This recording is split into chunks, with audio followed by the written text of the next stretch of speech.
Kan, Pak. Kameranya.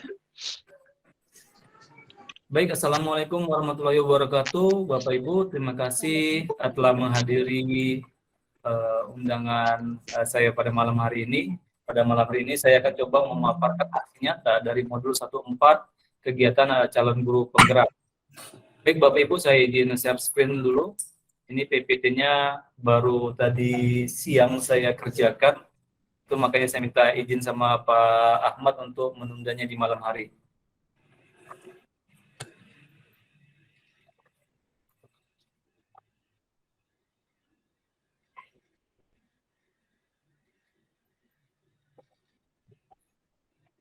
Oke, baik Bapak Ibu sudah kelihatan ya? Belum, Pak. Belum ya? Belum, Belum Pak. sharingnya? Belum. Oke, bentar ya, ini lagi proses.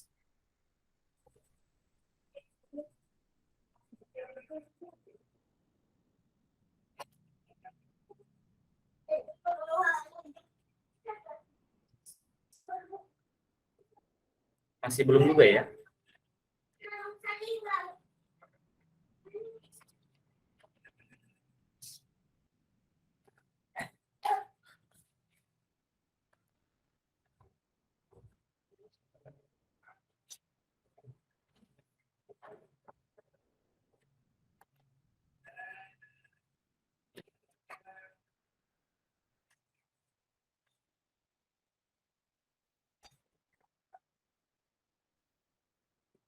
Masih belum kelihatan ya Bapak Ibu ya?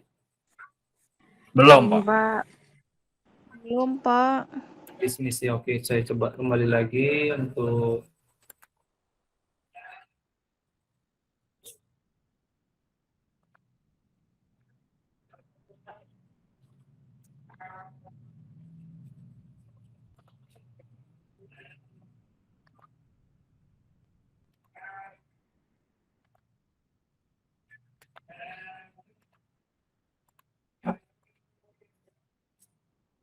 Oke, ini udah kelihatan ya? Udah, Pak. Oke, baik Bapak Ibu, pada malam hari ini saya akan coba memaparkan tentang aksi nyata yang saya buat dan materi modul 14 yang telah saya pelajari di kegiatan calon guru penggerak ini. Nah, di sini saya adalah merupakan calon guru penggerak angkatan pertama sebenarnya untuk rekognisi. Pengertian rekognisi itu adalah mereka yang pertama kali itu bertugas sebagai pengajar praktik, kemudian setelah selesai dalam satu angkatan, mereka diberi kesempatan untuk mengikuti seleksi fasilitator, dan setelah lulus seleksi fasilitator, mereka diberi kesempatan untuk mengikuti seleksi calon guru penggerak rekognisi.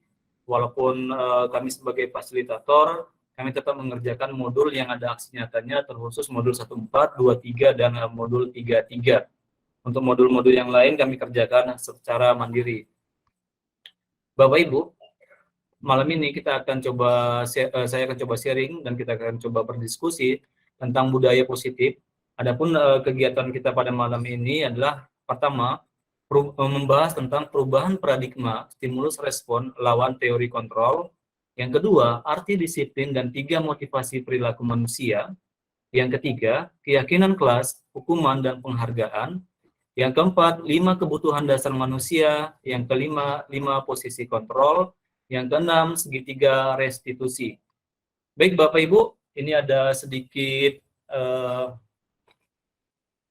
untuk mengubah ya game lah mungkin untuk saya ini, atau pertanyaan tematik untuk merubah mindset kita, yaitu perubahan paradigma, kegiatan kepalan tangan. Bapak Ibu, coba Bapak Ibu bayangkan ada 2 orang A dan B, ya, ibaratnya Anda dengan Bapak Ibu dengan teman Bapak Ibu. Kemudian Bapak Ibu sobeklah secari kertas kecil, tuliskan benda atau sesuatu yang sangat berharga untuk Bapak Ibu sendiri. Letakkan di salah satu tangan Bapak Ibu dan genggam benda tersebut dengan segala daya, sekuat-kuatnya. Buatlah sebuah kepalan. Kemudian Bapak Ibu minta teman Bapak Ibu untuk mencoba dengan sekuat tenaga, dengan berbagai cara untuk meminta Anda memberikan benda tersebut. Nah, pertanyaannya, apa yang terjadi menurut Bapak Ibu? Apakah Bapak Ibu memberikannya atau mempertahankannya sekuat tenaga? Nah, gimana nih Bapak Ibu, ada yang mau ngasih komentar?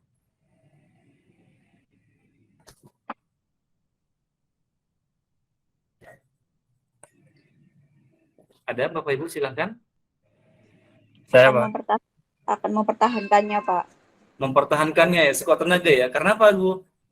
Karena tadi kan merupakan benda yang sangat berharga, kayak gitu. Benar sekali. Ini merupakan benda sangat berharga bagi kita. Maka segala upaya kita akan coba mempertahankannya supaya benda itu masih tetap berada di dalam genggaman kita. Baik, ini luar biasa. Mari Bapak Ibu.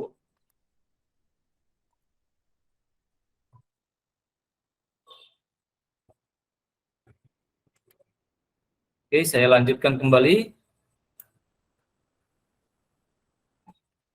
Nah, kemudian Bapak Ibu, ada beberapa miskonsepsi, kesalahpahaman tentang makna kontrol ini. Seolah-olah guru itu berada dalam sebuah ilusi bahwasanya guru adalah bisa mengontrol murid. Dia bisa menyuruh kehendak hatinya kepada murid-muridnya. Itu sebuah ilusi. Jadi kita beranggapan bisa kita itu menangani siswa tersebut. Kemudian kita juga berilusi bahwa semua penguatan positif, efektif, dan bermanfaat. Kita beranggapan, oh ini kamu bagus nak, pintar nak, buat yang lagi ya nak ya. Nah itu kita berilusi lagi nih Bapak Ibu, bahwasanya kita mampu untuk mengontrol mereka. Yang ketiga, ilusi bahwa kritik dan membuat orang merasa bersalah dapat membuatkan karakter mereka. Kita mungkin ya, aduh nak, kamu nggak kasihan sama orang tuanya, orang tua kamu capek loh gitu, sehingga anak itu merasa bersalah gitu. Nah kita beranggapan ini akan menguatkan karakter mereka gitu. Nah lagi-lagi nih ilusi Bapak Ibu. Satunya adalah ilusi bahwa orang dewasa memiliki hak untuk memaksa. Kita beranggapan kita sebagai guru, oh saya bisa nih memaksa siswa saya, kerjakan ini, silahkan kerjakan. Nah itu ya, itu ada beberapa kesalahpahaman kita tentang bagaimana memaknai sebuah kontrol terhadap murid-murid kita. Nah, kemudian Bapak Ibu, di sini ada perubahan paradigma stimulus respon ke teori kontrol. Bahwasanya di stimulus respon itu kita mencoba mengubah orang agar berpandangan sama dengan kita. Nah, kita coba nih berubah mindsetnya bahwasanya tuh mereka tuh harus sepemahaman nih dengan kita gitu ya. Kemudian perilaku buruk dilihat sebagai suatu kesalahan. Kemudian di sini ada orang lain bisa mengontrol saya bisa mengontrol orang lain. Pemaksaan ada pada saat bujukan gagal. Ketika kita gagal nih membujuk anak-anak siswa kita, maka kita lakukan kekuatan kita, power kita untuk memaksa mereka. Modal berpikir menang kalah. Oh nggak bisa, saya nih yang menang gitu. Ketika kita berhasil ibaratnya mengontrol murid-murid tadi, oh saya yang menang gitu. Nah masih berpikir menang dan salah. Ini kita akan coba beralih ke teori kontrol ini, yaitu kita berusaha memahami pandangan orang lain tentang dunia. Jadi kalau Bapak Ibu pernah dengar ada sudut yang namanya kacamata kuda ya. Jadi kita tidak bisa memandang hanya dari satu sisi saja gitu. Ada beberapa aspek yang mungkin bisa kita lihat dari sebuah kesalahan gitu. Jadi kita nggak bisa memaksakan bahwasanya oh itu 100% salah anak tuh gitu. Tapi kita coba analisa dari berbagai sudut pandang. Semua perilaku memiliki tujuan. Hanya Anda yang bisa mengontrol diri Anda. Yakinkan bahwa diri kita lah yang bisa mengontrol diri kita. Orang lain itu tidak bisa gitu ya. Anda tidak bisa mengontrol orang lain gitu.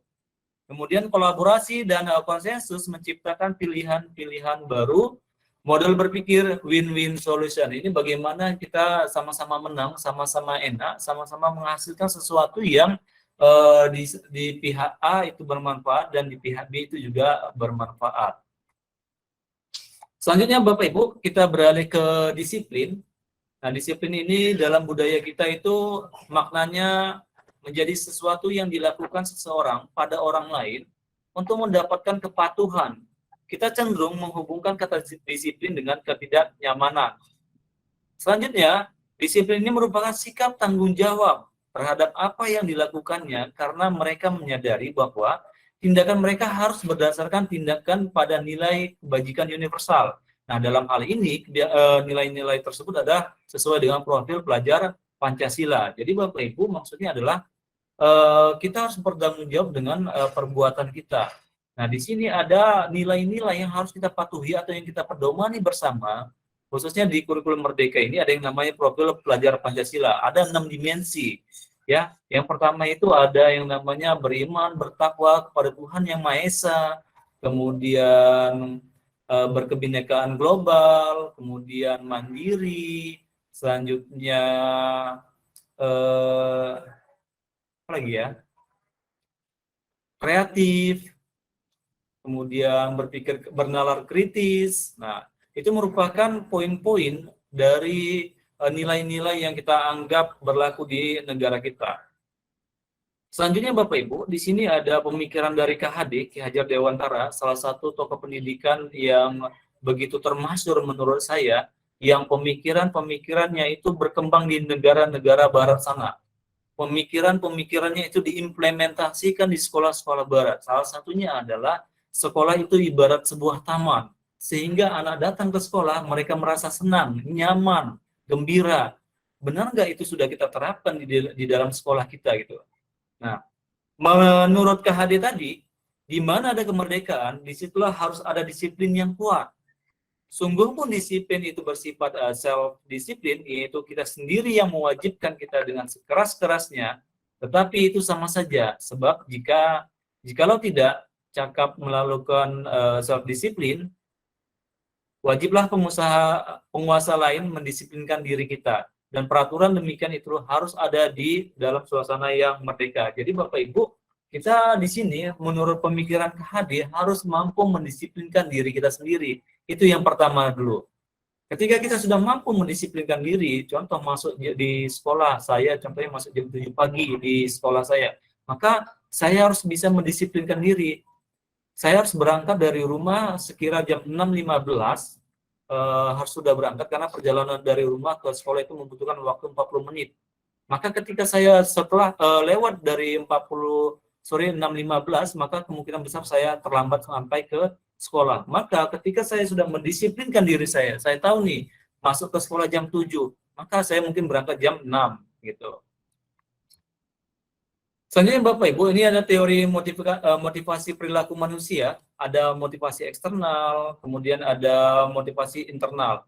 Motivasi eksternal itu yang berasal dari luar diri kita untuk menghindari ketidaknyamanan atau hukuman apa yang akan terjadi apabila saya tidak melakukannya. Nah, itu dia Bapak Ibu. Contoh, ketika siswa kita sudah tahu masih jam 7 pagi, apa yang harus dilakukannya ya?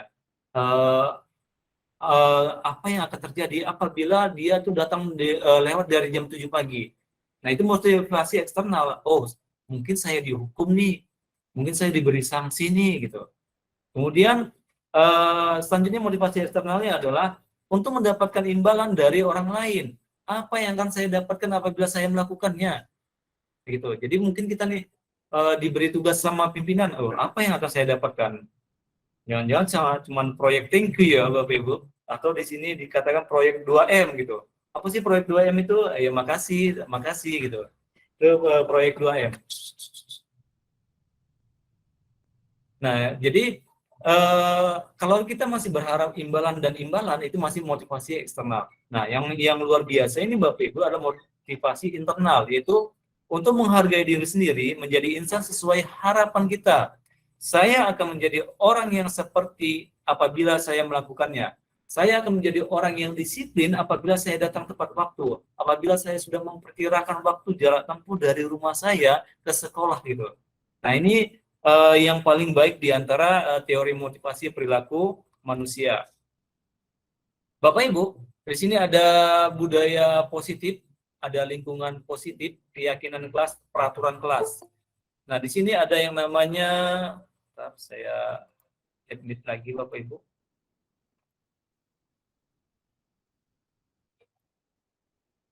Nah, level yang paling dasar adalah peraturan kelas Bapak Ibu. Ya, peraturan kelas itu biasanya diciptakan oleh seorang guru. Ya, guru nih membuat peraturan A, B, C, D. Kalian harus mengikuti peraturan yang berlaku ini. Nah, ini harus kita geser kepada keyakinan kelas. Keyakinan kelas atau kesepakatan kelas. Jadi di kelas itu seluruh siswa mengemukakan pendapatnya.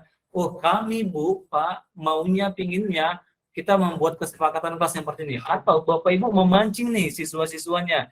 Anak-anak, mari kita buat kesepakatan kelas.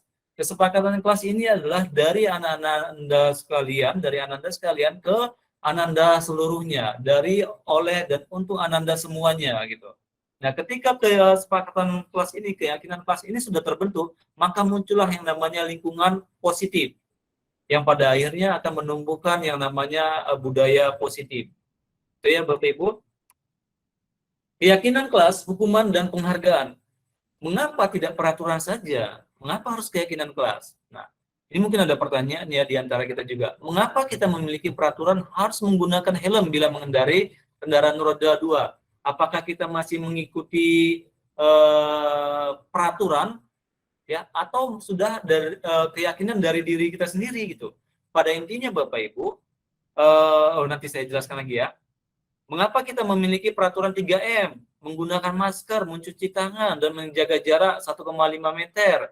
Atau mengapa kita memiliki peraturan harus datang tepat waktu pada saat mengikuti pelatihan. Nah, untuk mendukung motivasi intrinsik ini, kembali ke nilai-nilai atau keyakinan lebih menggerakkan seseorang dibandingkan mengikuti peraturan ya, Bapak Ibu. Nah, jadi untuk logika yang pertama adalah kenapa kita harus menggunakan helm? Apakah kita takut dengan peraturan atau kita meyakini ketika kita menggunakan helm ini demi keselamatan? Ini dua hal yang berbeda ya Bapak Ibu. Ketika kita beranggapan itu hanya untuk sebagai peraturan, maka ketika kita berangkat dari menggunakan, mohon maaf, saya menggunakan istilah kota Medan.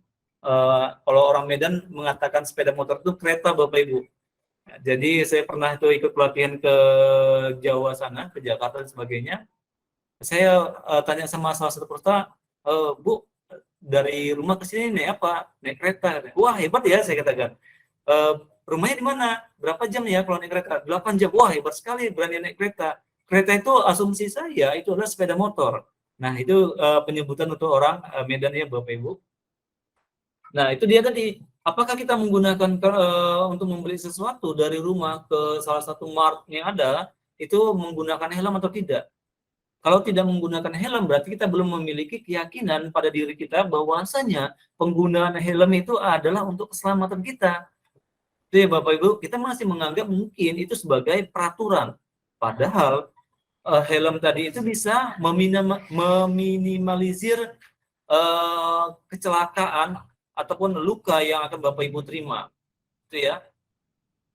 Nah, ini juga kenapa sih ada peraturan 3M gitu, menggunakan masker. Kalau kita beranggapan hanya untuk mengikuti peraturan pemerintah, himbauan pemerintah menggunakan atau menerapkan 3M ini, maka bisa saja ketika kita tidak meyakininya, itu bisa saja nanti kita mungkin tertular nih dengan kasus yang namanya COVID-19 kemarin.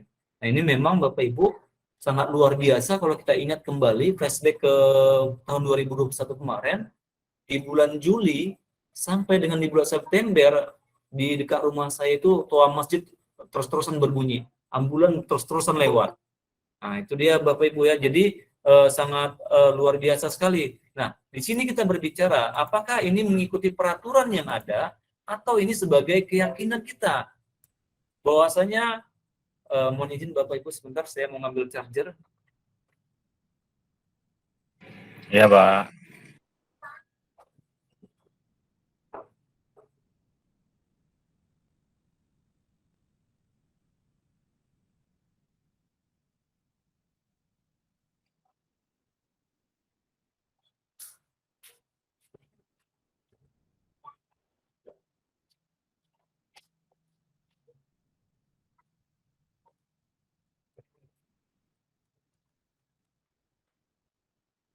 Iya, Pak.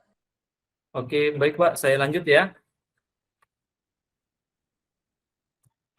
Nah, di sini masih di apa tadi? Di keyakinan tadi. Nah, apakah kita menganggap 3M ini sebagai keyakinan kita untuk melindungi diri kita dengan keluarga kita, atau hanya menganggap ini sebuah peraturan yang diada-adakan oleh pemerintah? Nah, itu dia Bapak Ibu. Jadi di Juli sampai dengan September Agustus lah kalau saya nggak salah itu saya tinggal di Lubuk Pakam dekat dengan Bandara Kuala Namu. Nah, itu hampir tiap hari itu ada ambulan yang lewat, kemudian hampir tiap hari, dan satu hari itu bisa 3 kali Toa Masjid kan meninggal dunia. Nah, ini dia Bapak Ibu ya. Nah, keyakinan kelas. Untuk terbentuknya budaya positif, pertama perlu diciptakan dan disepakati keyakinan-keyakinan atau prinsip-prinsip dasar bersama di antara warga kelas.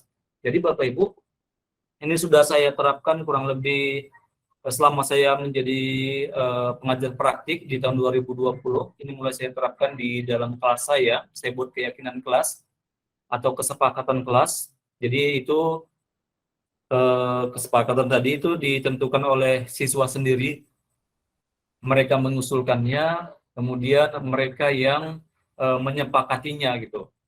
Suatu keyakinan akan lebih memotivasi seseorang dari dalam. Seseorang akan tergerak dan bersemangat untuk menjalankan keyakinannya daripada sekedar mengikuti rangkaian peraturan. Ini logikanya ini dari kita, contoh menjaga kebersihan lingkungan kelas gitu ya Bapak Ibu. Ketika kita secara sadar mengucapkannya menjaga kebersihan lingkungan kelas, maka kita akan memperhatikan kebersihan lingkungan kelas. Kita akan memperhatikan bagaimana kondisi kelas kita. Apakah ada sampah di bawah meja kita? Apakah ada sampah di dalam meja kita? Meja siswanya gitu ya. Jadi ini merupakan hal yang positif menurut saya ketika kita ciptakan kesepakatan kelas. Bapak Ibu juga nanti bisa mengimplementasikannya. Kita tidak perlu membuat peraturan kelas. Peraturan kelas tadi saya sampaikan itu datangnya dari guru, sementara keyakinan kelas ini datangnya dari peserta didik yang disepakati oleh seluruh peserta didik yang ada di dalam kelas tersebut. Nah, keyakinan kelas ini apakah dari awal masuk sampai dengan akhir tamat ataupun kenaikan kelas mereka bisa sama saja? Belum tentu. Mana tahu ada kondisi-kondisi yang yang mengharuskan mereka menambah keyakinan ataupun kesepakatan kelas, silakan saja Bapak Ibu. Ini terbuka sangat lebar untuk menambahi ataupun mengurangi kesepakatan yang sudah ada. Melihat kondisi yang terus bergerak dinamis ya Bapak Ibu di dalam kelas tersebut. Ini contohnya Bapak Ibu, hormat, kami meyakini bahwa sangat penting untuk menghormati semua orang dan barang milik orang lain. Kemudian apa lagi? Produktif. Kami meyakini bahwa sangat penting untuk mengerjakan segala pekerjaan atau mengikuti kegiatan yang telah ditugaskan. Kemudian diterima dan dimiliki. Kami meyakini bahwa sangat penting untuk merasa diterima pada suatu kelompok dan saling peduli satu dengan yang lainnya. Ini contoh kesepakatan kelas Bapak Ibu. Kami guru dan murid yang saling menyayangi. Nah, ini luar biasa ya Bapak Ibu. Kami murid yang semangat belajar. Kami murid yang peduli dengan teman-teman. Nah, ini kesepakatan kelasnya. Jadi ketika mereka mengikrarkan ini, mereka sudah memahami kesepakatan kelasnya. Sejauh ini Bapak Ibu berdasarkan pengalaman yang pernah saya terapkan di dalam kelas, ini lebih efektif dibandingkan peraturan tadi Bapak Ibu. Nah, ini Bapak Ibu perbandingannya, peraturan selalu kembalikan buku ke tempatnya, keyakinan kelas di situ apa? Di situ ada tanggung jawab, dilarang mengganggu orang lain, menghormati orang lain dan diri sendiri, hadir di sekolah 15 menit sebelum pembelajaran dimulai, menghormati orang lain, komitmen pada tujuan. Dilarang melakukan kekerasan, keselamatan, menghormati orang lain, dilarang menggunakan narkoba, kesehatan, bergantian atau menunggu giliran, menghormati hak orang lain atau kesabaran, gunakan masker untuk keselamatan, kemudian jangan berlari di kelas atau koridor, ini juga untuk keselamatan dan keamanan. Jadi peraturan tadi bisa kita alihkan kepada keyakinan kelas ataupun kesepakatan kelas ya Bapak Ibu. Selanjutnya,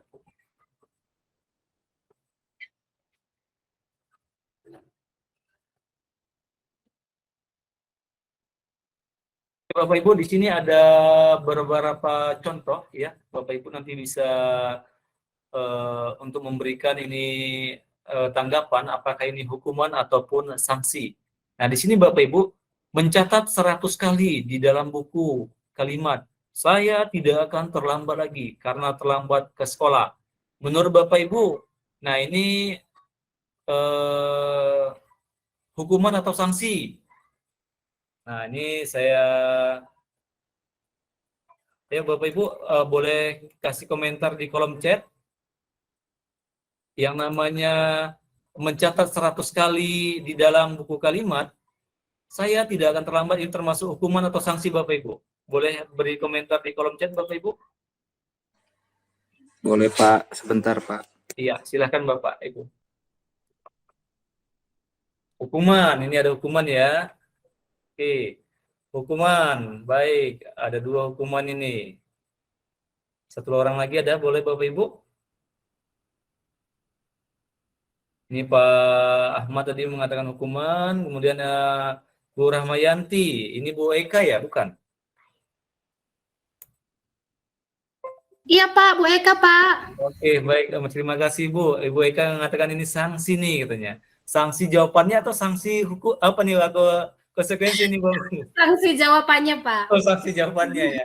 Jadi jawabannya antara bingung hukuman atau sanksi ya. Baik, yang kedua boleh Bapak Ibu. Untuk yang kedua, lari mengelilingi lapangan basket 2 kali karena terlambat hadir di sekolah. Ingat Bapak Ibu, terlambat hadir di sekolah. Ini sanksi atau hukuman? Hukuman. Tidak logis untuk pendidikan karakter. Oke, hukuman. Baik, Pak DT ini udah langsung menyampaikan nih. Ini hukuman ini katanya. Baik, luar biasa. Baik Bapak Ibu, satu lagi nih, menggantikan kertas, saya ganti aja, membersihkan tumpuhan air di meja tulis karena tersenggol pada saat belajar. Nah, ini apakah hukuman atau sanksi? Konsekuensi, Pak. Konsekuensi. Ini Bu Mega atau siapa tadi? Bu Tias. Yes, Pak. Oke, baik. Baik Bapak Ibu, terima kasih sudah memberikan respon tadi. Nah, kita coba nih lihat kembali ya Bapak Ibu terhadap 2 poin ini tadi. Nah, kita lihat ini. Yang pertama, mencatat ya 100 kali di dalam buku kalimat, saya tidak akan terlambat lagi karena terlambat ke sekolah. Nah, ini merupakan hukuman. Lari mengelilingi lapangan basket 2 kali karena terlambat hadir di sekolah, ini merupakan hukuman. Berbeda Bapak Ibu dengan yang di paling bawah. Ini coba Bapak Ibu lihat nih. Ya. Nah, ini Bapak Ibu. Dengan poin ini sama-sama lari ya. Lari mengelilingi lapangan basket 2 kali nih, sama-sama 2 kali. Karena terlambat 10 menit untuk pelajaran PJOK. Ini kenapa bisa menjadi sanksi? Karena bisa jadi Bapak Ibu, ini sudah ada kesepakatan bersama. Khusus pada mata pelajaran PJOK, Ananda sekalian tidak dibenarkan terlambat di dalam pelajaran PJOK. Maksimal terlambat 10 menit. Nah, ini namanya beralih kepada kesepakatan kelas. Kalau yang ini namanya peraturan kelas. Peraturan sekolah. Ya, peraturan itu dari satu pihak mengikat ke pihak yang lainnya. Kalau ini dari berbagai pihak untuk disepakati bersama. Jadi ini 2 hal yang berbeda ya Bapak Ibu. Walaupun sama-sama lari mengelilingi lapangan basket, tetapi ini merupakan peraturan, sedangkan ini merupakan kesepakatan. Peraturan jatuhnya hukuman, kesepakatan jatuhnya sanksi ataupun konsekuensi ketika dia tidak memahami atau tidak menjalankan kesepakatan yang telah dibuat secara bersama-sama. Dihukum oleh penghargaan. Nah, ini Bapak Ibu secara nggak sadar, ini suatu hal yang sangat berbahaya Bapak Ibu. Kita tanpa menyadari bahwasanya kita menghukum siswa kita dengan penghargaan. Loh, kok bisa gitu? Emang gimana sih sebenarnya? Kok ada sih kata dihukum oleh penghargaan? Nah, ini dia Bapak Ibu. Pengaruh jangka pendek dan jangka panjang. Woi, hebat sekali kamu nak, luar biasa, kamu pintar, kamu hebat gitu. Anak tersanjung nih. Ya, Bapak Ibu, ini tersanjung jadinya. Sehingga dia apa? Jangka panjang, jangka pendek dia mungkin oke. Tapi jangka panjang bagaimana? Dia mengharapkan pujian Bapak Ibu. Benar nggak? Anak-anak ini bisa jadi mengharapkan pujian. Penghargaan menghukum, penghargaan mengurangi ketepatan, penghargaan tidak efektif, penghargaan merusak hubungan. Kenapa? Pada akhirnya ketika suatu saat kita nggak hargai lagi nih, kita nggak puji-puji lagi dia nih, anak merasa, loh, kok kayak gini ya Bapak itu, kok gini ya Ibu itu. Kemarin saya senyum-senyumnya, tiba-tiba sekarang saya nggak diapainnya. Nah, ini secara nggak langsung bisa merusak hubungan di dalam proses pembelajaran tadi. Nah, penghargaan juga bisa menghukum Bapak Ibu. Kenapa? Itu tadi sudah dipuji, kamu hebat, kamu luar biasa, ini anak yang pintar dan sebagainya, sehingga dia anak tadi, muridnya tadi haus akan pujian-pujian tadi, sehingga dia tidak akan berbuat kalau nggak dapat pujian. Itu ya, karena terus-terus dipuji, jadi ketepatannya semakin berkurang dan sebagainya. Jadi Bapak Ibu, coba kita analisa kembali. Sudah seberapa sering kita memberikan pujian kepada murid-murid kita? Benar nggak pujian tadi itu memang mendukung mereka, atau kita secara nggak sadar nih menghukum siswa kita dengan berbagai penghargaan tadi? Baik Bapak Ibu, kita masuk ke sesi yang berikutnya, kebutuhan dasar manusia. Nah, kebutuhan dasar manusia itu ada 5. Kebutuhan yang paling awal adalah bertahan hidup. Ini merupakan kebutuhan kita bersama Bapak Ibu. Bagaimana kita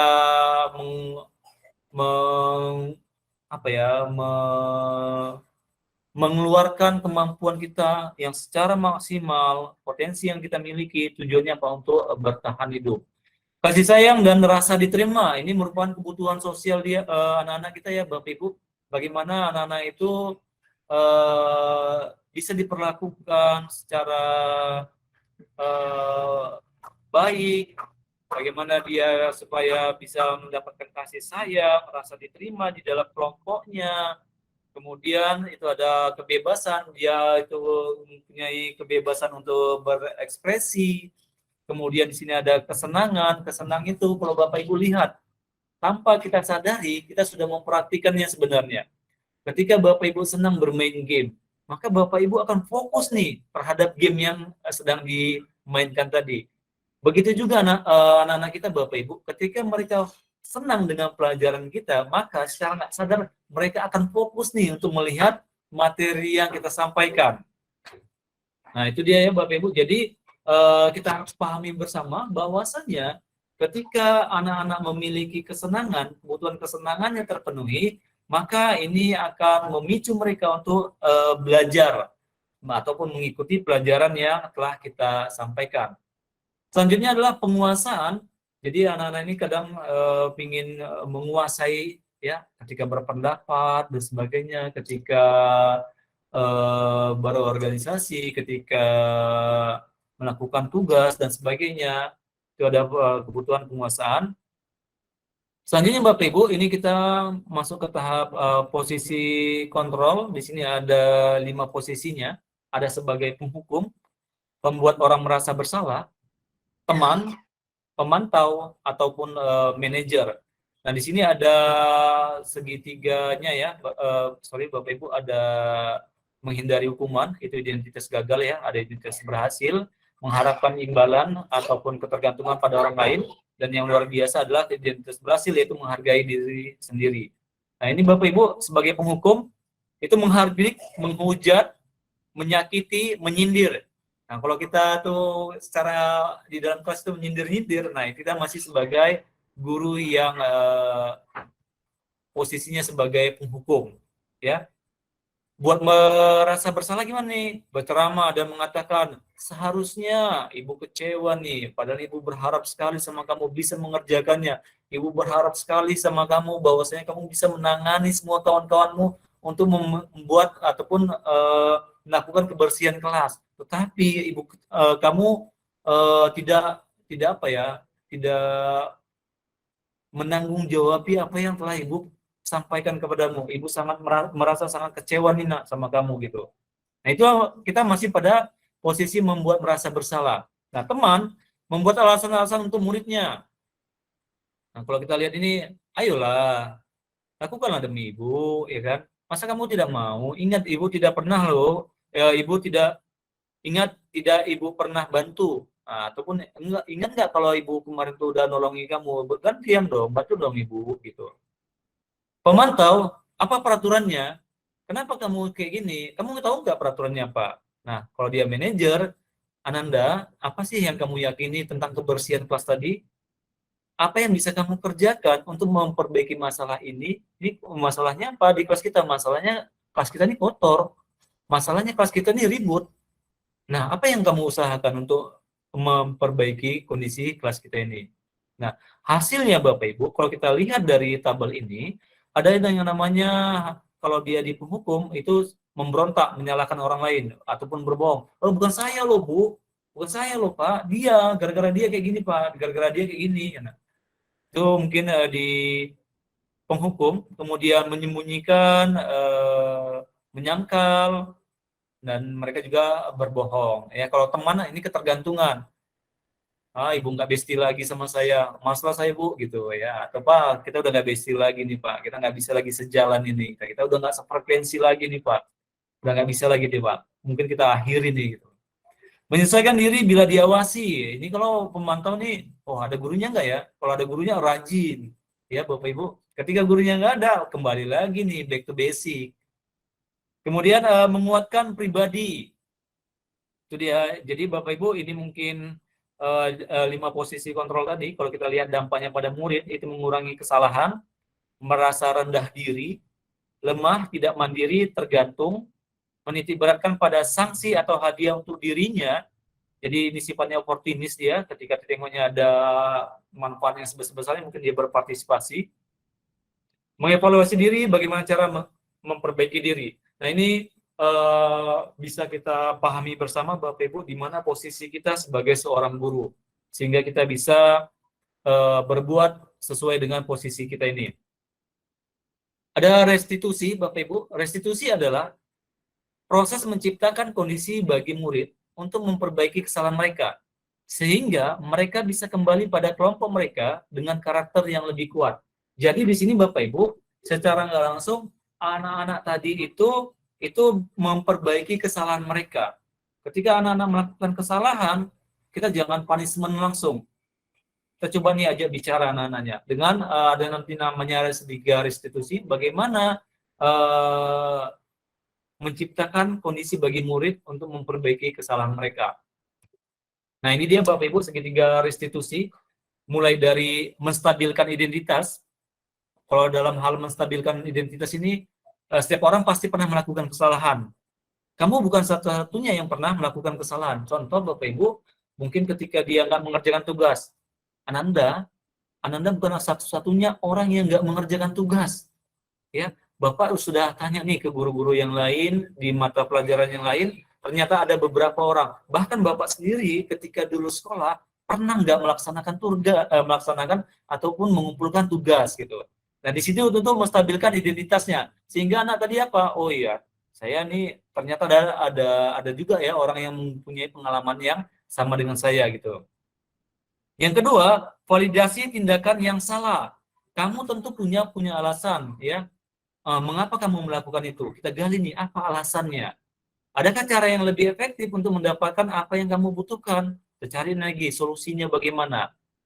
Nah, itu untuk validasi tindakan yang salah ya Bapak Ibu. Contohnya juga tadi, kamu sudah berapa banyak mata pelajaran, sudah berapa banyak tugas yang kamu kerjakan? Ada 4 Pak, ada 5 Pak, gitu, atau 4 Bu katanya.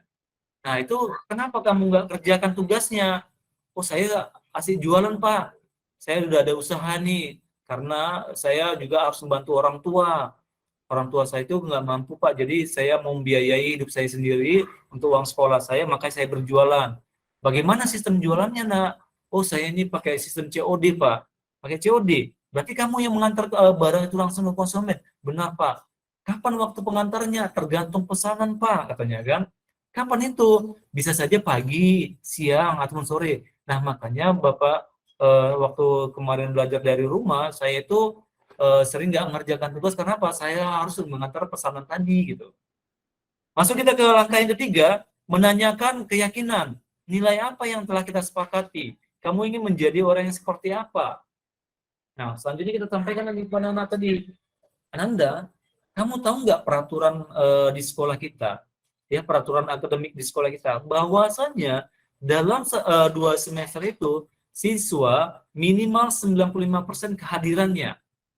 Selanjutnya, nilainya itu maksimal 2 mapel itu nilainya berada di bawah KKM.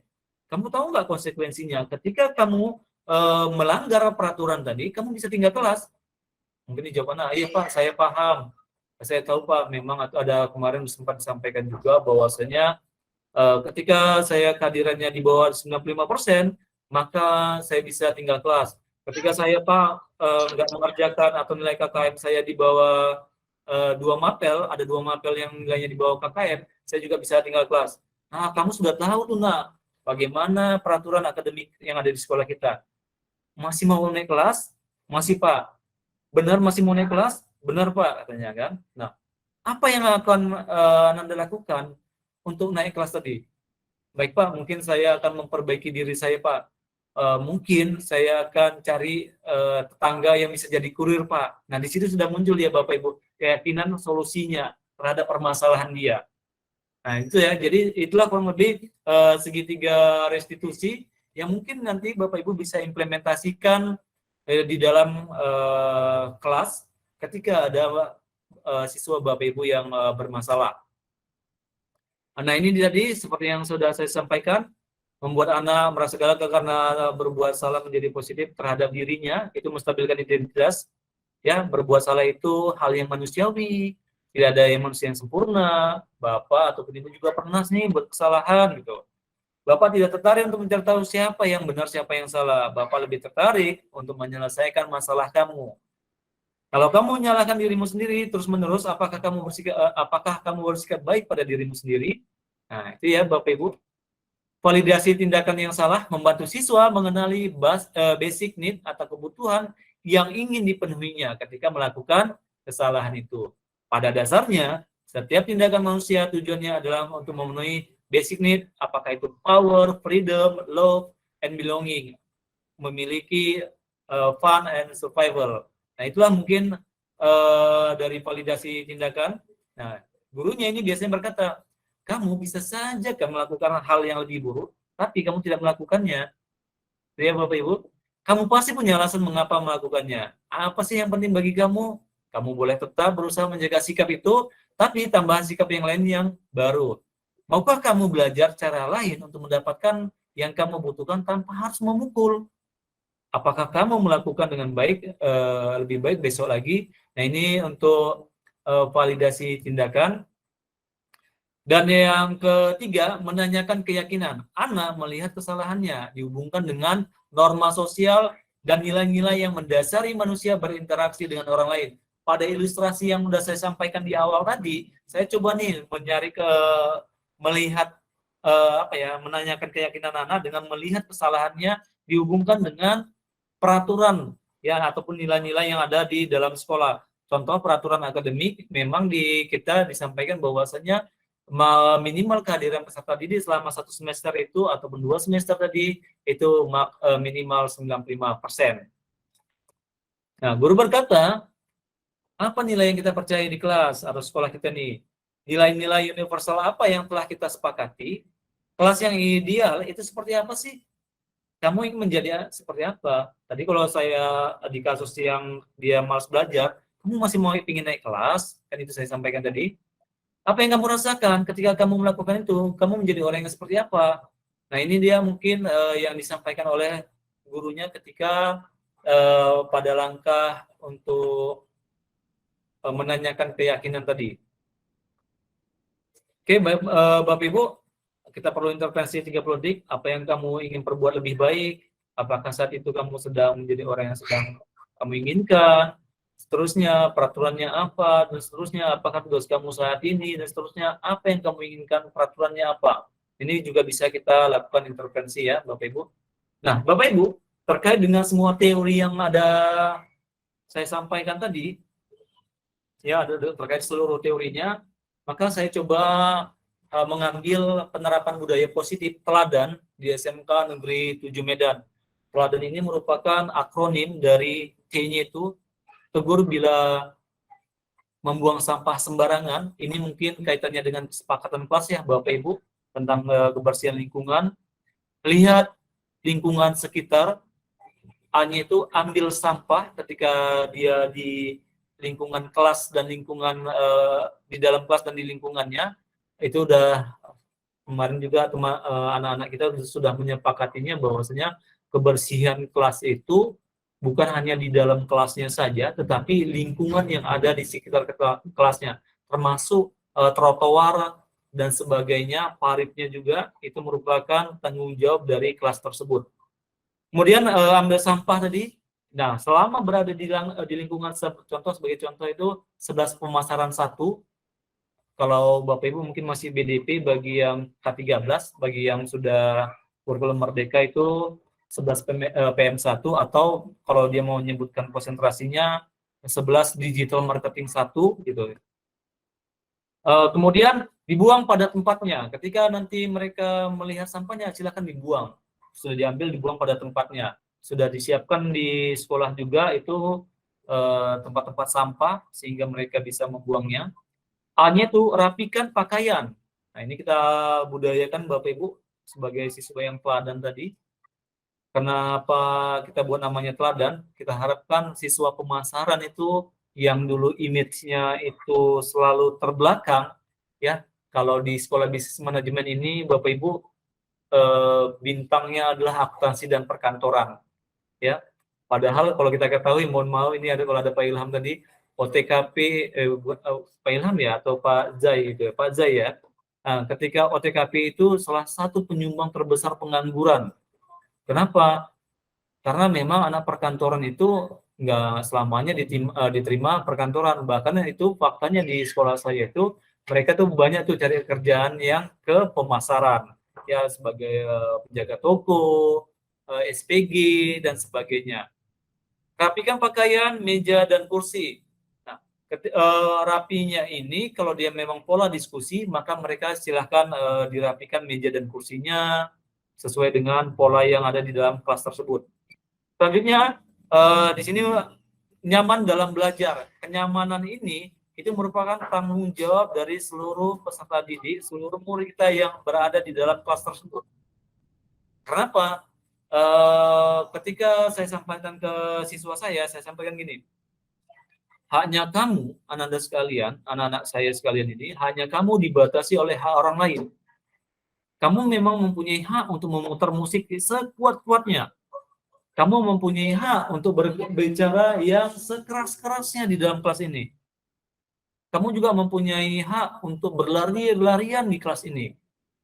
Saya sampaikan seperti itu. Tetapi teman-teman kalian mempunyai hak nggak mendengarkan musik kamu. Mempunyai hak juga nggak mendengarkan teriakan kamu. Mempunyai hak juga nggak mendengarkan kebisingan akibat kamu berlari-lari. Jadi pada intinya hak kamu dibatasi oleh hak orang lain. Nah, itu dia Bapak Ibu. Itu saya sampaikan sehingga kenyamanan dalam belajar itu tercapai dia. Nah, ini apa analisisnya dari kaitannya antara penerapan budaya positif teladan ini dengan materi yang sudah saya sampaikan tadi. Yang pertama, adanya keyakinan kelas.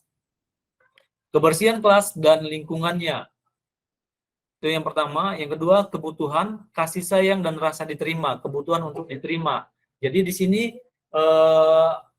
merupakan kebutuhan sosial, ya, bagaimana si anak tadi itu bisa berpartisipasi aktif di dalam kelasnya dengan cara mungkin bisa menyampaikan kepada kawannya. Ketika kata tegur tadi bukan berarti berkonotasi negatif, tegur itu bisa saja membuat dengan pernyataan, kok buang sampah lagi, itu ada tempatnya loh, nanggung lemparnya, sedikit lagi pas itu lemparannya gitu. Nah, itu bisa jadi teguran ya. Kemudian motivasi, materi motivasi ini untuk menjadikan orang yang mereka inginkan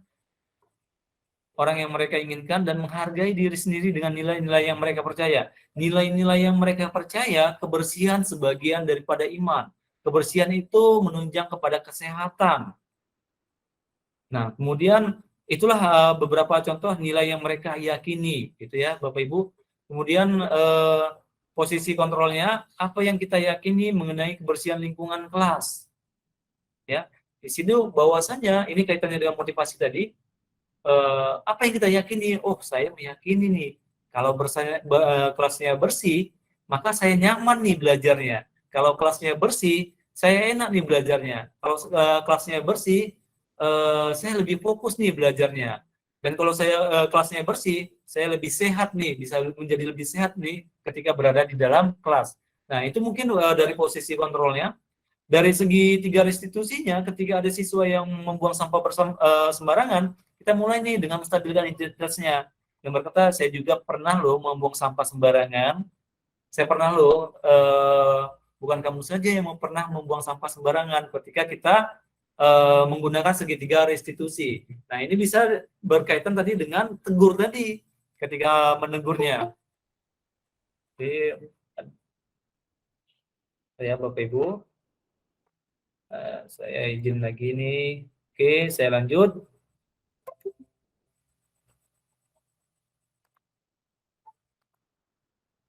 Selanjutnya, validasi tindakan yang salah.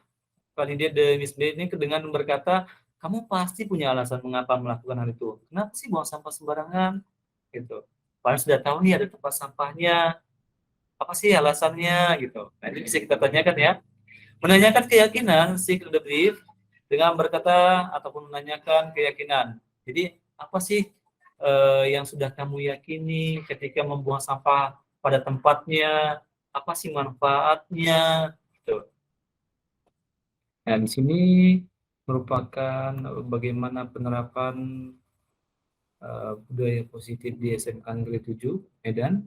Nah, Bapak Ibu, ini kita lihat di sini ada dokumentasi. Ya, di sini ada dokumentasi. Bapak Ibu bisa melihat ini merupakan produk peserta didik kita dari siswa SMK Negeri 7 Medan tentang bagaimana penerapan budaya positif teladan di SMK Negeri 7 Medan, khususnya di jurusan bisnis daring dan pemasaran atau program keahlian pemasaran. Baik, Bapak Ibu, kita lihat bersama-sama ya.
Baik, Bapak Ibu itu merupakan dokumentasi ataupun produk yang dihasilkan oleh peserta didik kita. Kenapa? Ini sebagai bahan perbandingan ya bagi anak-anak kita ini, bagaimana mereka mengimplementasikan ataupun sebagai bahan referensi bagaimana mereka mengimplementasikan budaya positif khususnya di SMK Negeri 7 Medan di jurusan pemasaran, yaitu budaya positif teladan. Baik, Bapak Ibu, kita lanjutkan dengan dokumentasi berikutnya.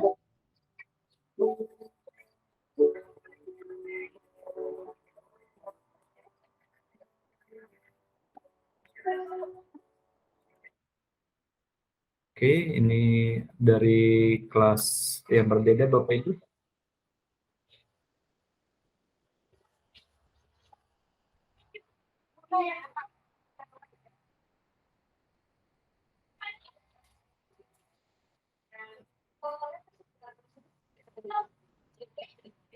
Di sini kita lihat ya, anak-anak itu mereka mengambil kursi ya untuk mereka duduki. Ini mungkin Bapak Ibu bisa melihatnya di kelas kami sini. Setelah mereka selesai duduk, mereka lupa tuh menyusunkannya kembali gitu. Ini dalam bentuk tadi ya, rapikan pakaian dan meja dan kursi. Baik, selanjutnya Bapak Ibu kita lihat kembali ini dari kelas yang sama.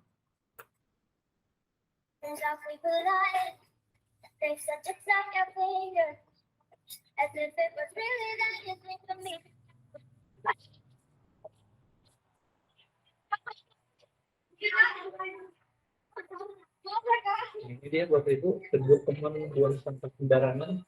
Ya, tegur apabila melihat teman kita buang sampah sembarangan itu untuk stay dari ada.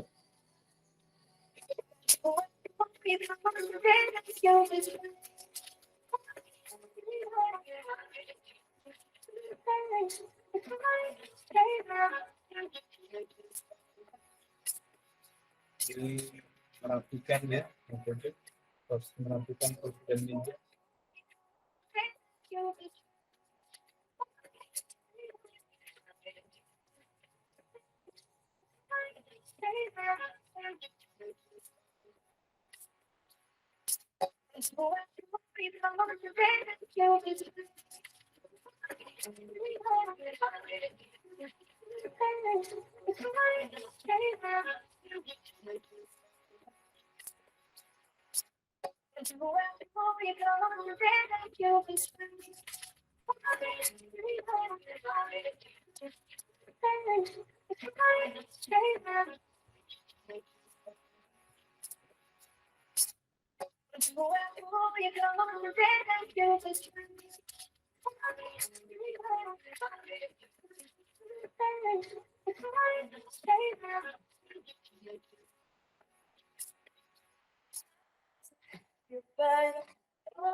Ini masih proses merapikan ya Bapak Ibu. Ini yang pertama ambil sampah. Ini mereka masih buatin lingkungan belajar mereka ya Bapak Ibu, lingkungan masing-masing.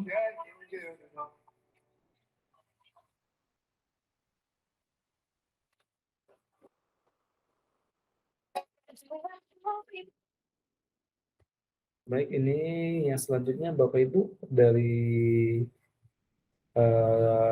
tugas dari anak-anak kita membuat bagaimana budaya dari teladan ini di jurusan pemasaran.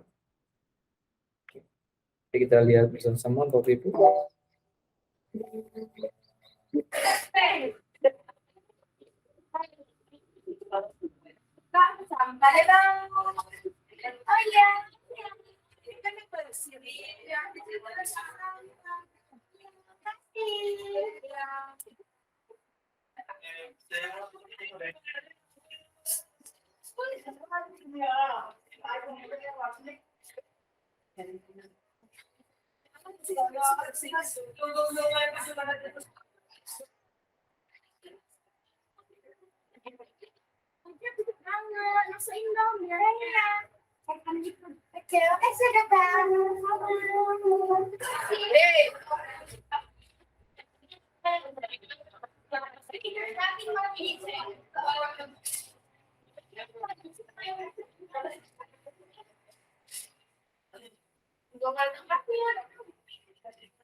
Baik, Bapak Ibu, itu merupakan sebagian kecil dari dokumentasi kegiatan tentang penerapan budaya positif teladan di SMK Negeri 7 Medan. Jadi Bapak Ibu, ini sengaja memang saya suruh siswa kita untuk membuat videonya. Tujuannya adalah ingin memperkenalkan budaya positif teladan ini kepada siswa-siswi lain yang ada di SMK Negeri 7 Medan. Sehingga apabila ini eh, berhasil diterapkan di jurusan saya, jurusan pemasaran, ini bisa jadi ada kemungkinan akan bisa diterapkan di jurusan-jurusan yang lainnya, sehingga ini memungkinkan untuk menjadi budaya positif di SMK Negeri 7 Medan. Jadi Bapak Ibu, seperti yang saya sampaikan tadi, sebelum membuat kegiatan ini kita sudah melakukan kesepakatan kelas, salah satunya adalah tentang kebersihan kelas. Nah, inilah implementasi dari kegiatan tersebut, implementasi dari rangkaian kesepakatan kelas yang telah dibuat di dalam kelas masing-masing. Nah, sekali lagi Bapak Ibu, video-video ini saya pikir sangat bermanfaat apabila ketika Bapak Ibu melaksanakan rencana aksi, tujuannya adalah sebagai bahan referensi bagaimana sih penerapan budaya positif teladan tersebut di SMK Negeri 7 Medan, khususnya di jurusan pemasaran. Nah, ketika Bapak Ibu nanti melakukan suatu aksi nyata, silakan dokumentasikan, buat dalam bentuk video pelaksanaannya, sehingga nanti ini sebagai apa ya, publikasi, sebagai publikasi tentang budaya positif di sekolah Bapak Ibu. Baik Bapak Ibu, mungkin demikian yang dapat saya sampaikan terhadap pelaksanaan ataupun implementasi budaya positif di SMK Negeri 7 Medan, khususnya di jurusan pemasaran ataupun kompetensi kalian bisnis daring dan pemasaran. Baik Bapak Ibu, jika ada yang ingin ditanyakan, kita akan buka sesi untuk pertanyaan. Saya izin untuk stop share screen ya Bapak Ibu.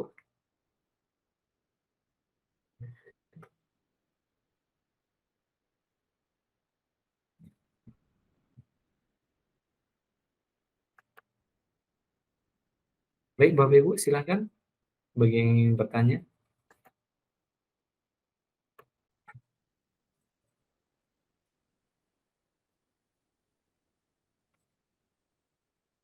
Ada Bapak Ibu yang perlu didiskusikan? Saya Pak. Ya, silakan Pak. Ini Erik, Pak Erik. Magi. Ya Pak? Erik. Oh Pak Erik, nah, silakan Pak Erik. Saya mau tanya seperti ini Pak, untuk tadi kan menjunjung dampak positif ya Pak. Dampak positif berarti kalaupun bisa diterapkan di sekolah Bapak, ini pun juga otomatis juga bisa diterapkan di seluruh sekolahan di seluruh Indonesia ya Pak. Ataupun kalau ada hambatan, mungkin kalau tidak bisa atau ada hambatan, mungkin Bapak bisa jelaskan hambatannya di mana gitu. Baik, terima kasih Pak Erik. Nah, sepemahaman saya, kalau dia kondisinya sama mungkin bisa diterapkan Pak. Ini kan kita lihat juga karakteristik murid kita. Nah, pada saat saya menuangkan ini, kita sudah buat nih kesepakatan di awal, kesepakatan kelas tentang bagaimana kondisi kelas yang diinginkan atau diimpikan oleh anak-anak kita sekalian. Jadi mereka membuat peraturan. Salah satu kesepakatan mereka tentang kebersihan kelas.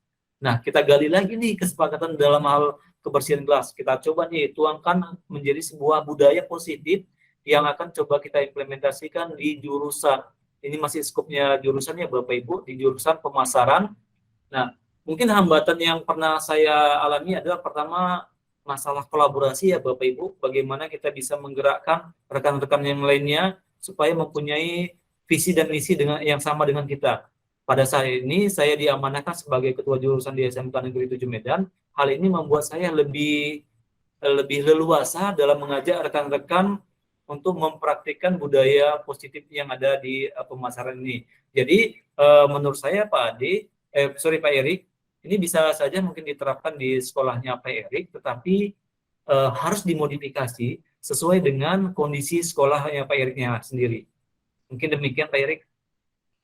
Berarti otomatis kesimpulan yang bisa saya dapatkan, ini memang dikhususkan untuk anak-anak ya Pak, atau seluruh warga sekolah ya Pak?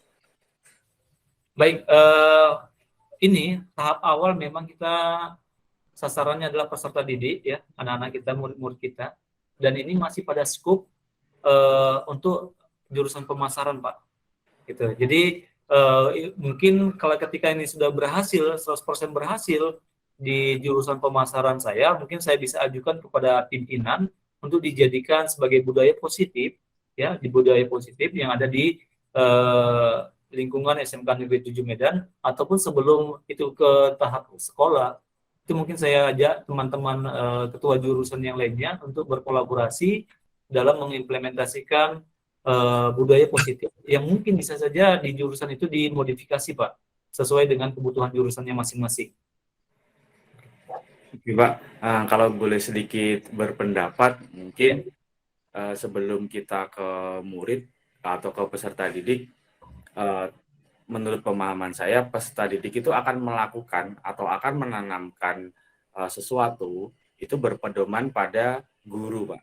Jadi otomatis sebelum guru itu memberikan pedoman, murid pun pasti juga agak kesulitan untuk diajak kerjasama. Jadi untuk pendapat saya, pendekatan dulu kepada guru yang menjadi tolak ukur nanti murid itu akan mengikuti. Kalau di bahasa Jawa itu ada namanya guru itu kepanjangan dari digugulan ditiru. Jadi ya menjadi patokan untuk sikap siswa tersebut. Terima kasih Pak. Itu baik, luar biasa memang benar Pak. Jadi saya tadi mungkin kelupaan untuk menyampaikan ketika program ini, jadi kita sudah sosialisasikan ke rekan-rekan guru ya. Mungkin saya sudah singgung, saya sebagai ketua jurusan tadi itu mengajak rekan-rekan guru untuk memberikan keteladanan. Karena apa? Anak-anak akan lebih cepat belajar ketika melihat sosok panutan mereka gitu ya, ataupun melihat guru mereka. Maka saya sampaikan juga kepada rekan-rekan guru, Bapak Ibu jangan sampai nih kita kalah sama penyanyi K-pop gitu. Anak-anak udah mengidolakan mereka nih gitu. Sehingga mereka tuh lupa tuh untuk mengidolakan gurunya mereka sendiri gitu. Nah, bagaimana nih tugas kita supaya anak-anak itu melihat, oh ibu ini datangnya tepat waktu, bapak ini datangnya tepat waktu, oh ibu ini memang benar-benar disiplin dalam hal kebersihan gitu. Oh ibu itu memang ketika mengatakan kebersihan, oh ya ibu tuh bersih, ibu tuh wangi, bapak itu bersih, bapak itu wangi gitu. Jadi mungkin benar yang disampaikan Pak Erik tadi, luar biasa Pak, sudah mengingatkan kembali. Iya Pak, terima kasih banyak Pak. Terima kasih banyak Pak. Iya. Mungkin itu saja Pak dari saya, terima kasih. Baik, terima kasih Pak Erik. Bapak Ibu ada lagi yang lain?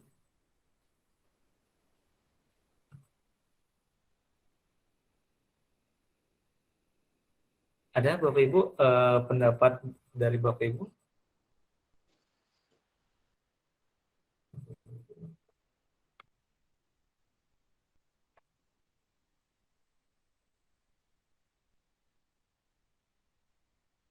Baik, mungkin sudah dipahami ya Bapak Ibu ya. Jadi nanti Bapak Ibu ketika pun nanti Bapak Ibu mengikuti kegiatan calon guru penggerak, untuk saat ini mungkin belum bisa ya karena mungkin masih mengikuti PPG, karena ketika Bapak Ibu mengikuti PPG dan CGP itu disuruh memilih mau ikut seleksi yang mana, mau mengikuti program yang mana, apakah mengikuti PPG ataupun CGP. pengalaman kemarin di angkatan pertama itu banyak yang gugur di CGP-nya. Karena apa? Mereka nggak bisa nih Bapak Ibu mengikuti 2 kegiatan. Di PPG itu Zoom meeting-nya itu luar biasa banyaknya. Di CGP juga tugas-tugasnya Bapak Ibu cukup banyak. Jadi luar biasa nih. Makanya saya juga ini cukup ekstra mengerjakannya sebagai guru pamong, sebagai fasil, sebagai calon guru penggerak gitu. Sebagai fasilitator saya harus menilai seluruh pekerjaan calon guru penggerak. Sebagai calon guru penggerak sendiri, saya harus mengerjakan tugas-tugas dari calon guru penggerak tersebut gitu. Sebagai guru pamong itu selalu stay itu dari pagi sampai jam 12 ini. Saya luar biasa nih. Padahal kalau bisa kemarin itu siang hari sehingga waktu saya lebih luang dibandingkan harus dari pagi, karena pagi itu banyak aktivitas Bapak Ibu di sekolah, jadi terpaksa kita memang harus sebagai apa ya, ketua jurusan itu cukup banyak kegiatan yang harus saya kerjakan di sekolah gitu. Baik Bapak Ibu, apakah ada lagi yang mau ditanyakan atau memberi pendapat? Jika tidak, terima kasih Bapak Ibu atas atensinya, atas kehadirannya malam ini. Saya izin stop record dulu ya Bapak Ibu.